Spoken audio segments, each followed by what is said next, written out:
नमस्कार, स्वागत है आपका और आप देख रहे हैं अपना यूट्यूब चैनल रीमेक इट बात। यदि आप विशिष्ट शिक्षक हैं और अपने ईपीएफ के पैसा को निकालने की सोच रहे हैं तो रुकिए।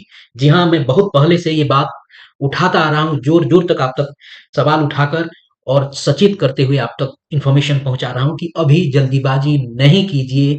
वेतन जो निर्धारण हो रहा है विशिष्ट शिक्षकों का, इसी के चलते ईपीएफ में आने वाली समस्या को या उत्पन्न हुई समस्या पे ध्यान विभाग का नहीं जा रहा है। जबकि विधानसभा में बात उठाकर और शिक्षा मंत्री के संज्ञान में भी लाया गया और शिक्षा मंत्री ने सत्र के बाद इस पे देखने का और रिकॉन्साइल करने की बात कही और पत्र निकालने की बात कही। तो बात कौन-सी थी? जी हाँ, ईपीएफ में जो बकाया राशि है, उसके भुगतान के संबंध में। ये भुगतान कौन से बकाया राशि की? तो जी हाँ, आप अगर अपने पासबुक को उठाकर देखेंगे तो पता चलेगा कि कुछ महीनों में कुछ शिक्षकों को एक तो अधिक महीने 6-6 महीने कुछ शिक्षकों के वेतन से पैसे कटे हैं, लेकिन ईपीएफ खाते में जमा नहीं हुआ है। हो सकता है आपके साथ भी हो। ज़्यादातर शिक्षकों के साथ है कि किसी शिक्षक का 1 महीने का, किसी शिक्षक का 2 महीने का, किसी शिक्षक का 3 महीने का पैसा क्या हुआ है? ईपीएफ खाते में जमा नहीं हुआ है। तो साहब अगर 1 महीने के ही ईपीएफ की राशि को देखा जाए तो 3600 बनती है। तो 3 महीने का सोच लीजिए कितना पैसा हुआ। 3 महीने का सोच लीजिए कितना पैसा आपका हुआ। तो अगर 36-3600 किसी का 6-6 महीना है, इसके पहले पैसा निकालने से पहले सबसे पहले आप अपने पासबुक को देखें और एक-एक महीना को मिलाएँ कि मेरा किसी महीने का छूट तो नहीं गया है।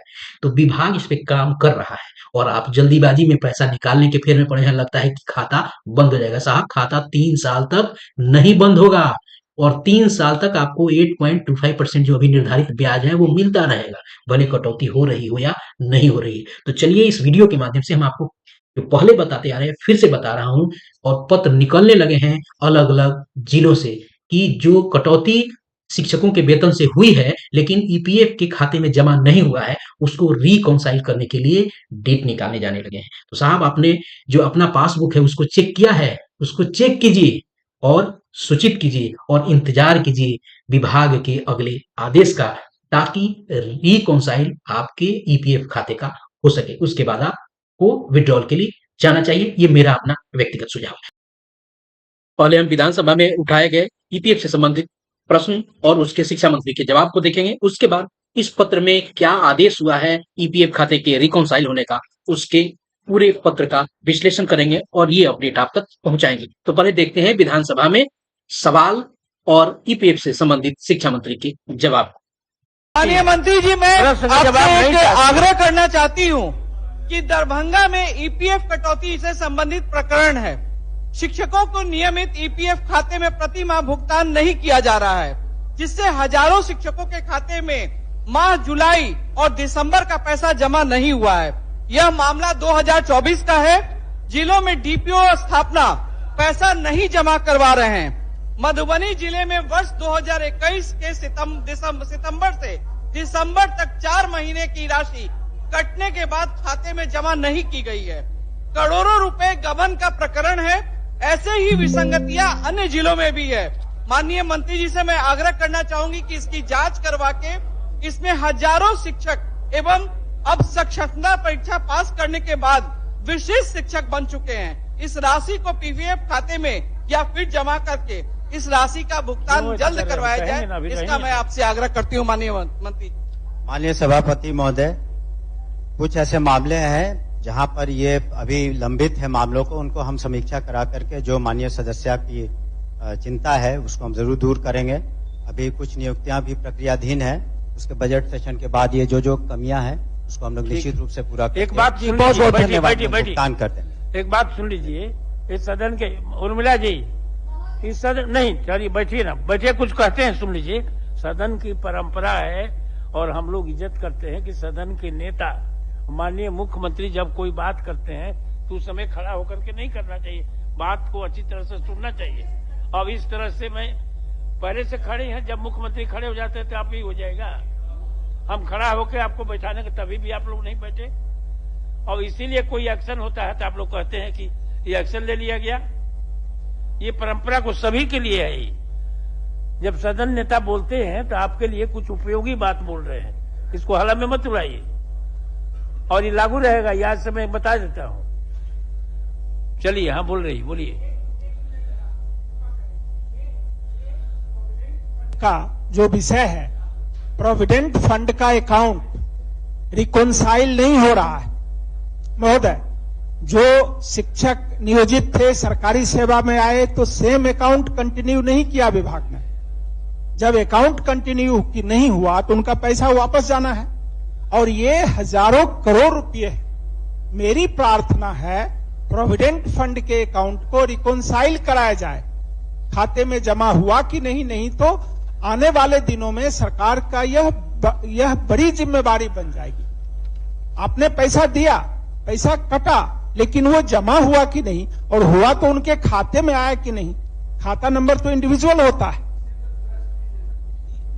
महोदय, मैंने जैसा कि महोदया को अभी बताया कि बजट सेशन के बाद ये रिकंसिलिएशन का प्रोसेस ठीक करें, उसको हम लोग कर लेंगे, और जो भी आपकी चिंता है उसको हम दूर करेंगे, लेकिन बजट सेशन के बाद इसको लोग टेकअप करेंगे। चलिए देख लेते हैं कि ये पत्र आखिर कह क्या रहा है, और वीडियो को शुरू करते हैं। वीडियो को शुरू करने से पहले आपसे आग्रह करेंगे, पहली बार चैनल पे हैं तो चैनल को सब्सक्राइब कीजिए और मुझे आप अपने साथ जोड़िए, ताकि आप तक ऐसे ही प्रमाणिक और तथ्यात्मक खबर लेके आता रहूं।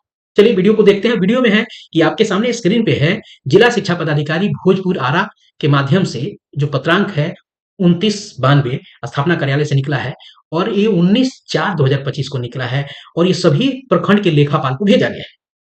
और कहा क्या गया, ईपीएफ के बकाया राशि के भुगतान में। तो कौन सी बकाया राशि? वही बकाया राशि जो आपके सैलरी से तो कट गई, आपके वेतन से कट गया है, लेकिन वहां जमा नहीं हुआ है। तो वहां कहीं ना कहीं तो डिफिशियंसी आ रही है। आपके वेतन से कटा तो पैसा आखिर गया कहां?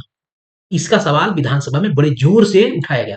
अब यहाँ जो प्रसंग में दिया गया है कि अधो हस्ताक्षरी के पत्रांक 1184 11/3/2025, इसके पहले भी इन्होंने पत्र निकाला होगा, जिसको उन्होंने यहाँ संदर्भ में दिया हुआ है। अब इन्होंने इसमें कहा क्या है, पहले देख लेते हैं जरा। इसको जरूर देखिए, ये आपके हित के लिए है, और पैसे और वित्त का मामला है। नौकरी भी हम पैसे के लिए ही कर रहे हैं। उपर्युक्त विषयक प्रसंगाधीन पत्र के आलोक में अंकित करना है कि जिला अंतर्गत कार्यरत शिक्षकों का ईपीएफ की बकाया राशि की कटौती जांच कर सूचीबद्ध करने से विपत्र एवं एक्सल सीट के साथ कार्यालय में उपस्थित होने हेतु बैठक में निर्देशित किया गया। यहाँ क्या कहा जा रहा है कि कार्यरत शिक्षकों का ईपीएफ के बकाया राशि की कटौती जांच कर सूचीबद्ध, यानी जो कटौती है उसकी जांच कर सूचीबद्ध करने के तरीके से विपत्र और एक्सल सीट के साथ कार्यालय में उपस्थित होने हेतु निर्देशित किया गया। और तब आप सभी विपत्र और एक्सल सीट के साथ अंकित तिथि को उपस्थित होकर एक व्यक्ति का नाम दिया गया, डाटा इंटरप्रेटर के साथ 100% कराना सुनिश्चित करें। क्या यही है कि जो रिकॉन्साइल हुआ है, यानी जो शिक्षकों का वेतन से पैसा ईपीएफ के लिए कटा है, घट गया है, लेकिन ईपीएफ के खाते में वो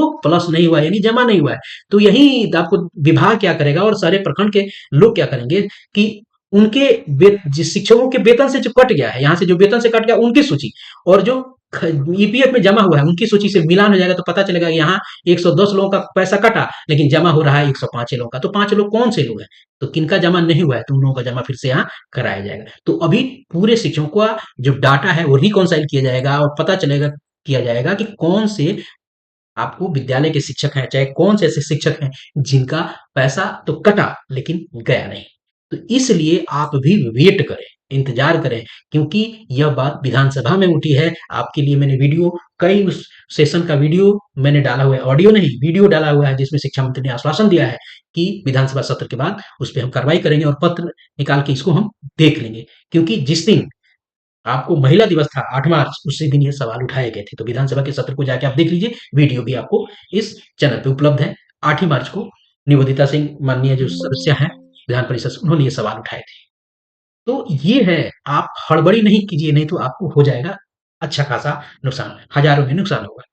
कम से कम 3,3600 का तो नुकसान होगा ही, उसके ऊपर जो ब्याज मिलते हैं वो तो अलग है। कम से कम की बात कर रहा हूँ, और लोगों को 50,000 से ऊपर तक के नुकसान हो रहे हैं। तो आप अपने ईपीएफ खाते के रिकॉन्साइल होने का वेट कीजिए। मिलते हैं जल्दी ही इसी तरह की इन्फॉर्मेशन के साथ, तब तक अपना ख्याल रखें। वीडियो के कंटेंट पसंद आए तो लोगों के साथ शेयर कीजिए। धन्यवाद, जय हिंद।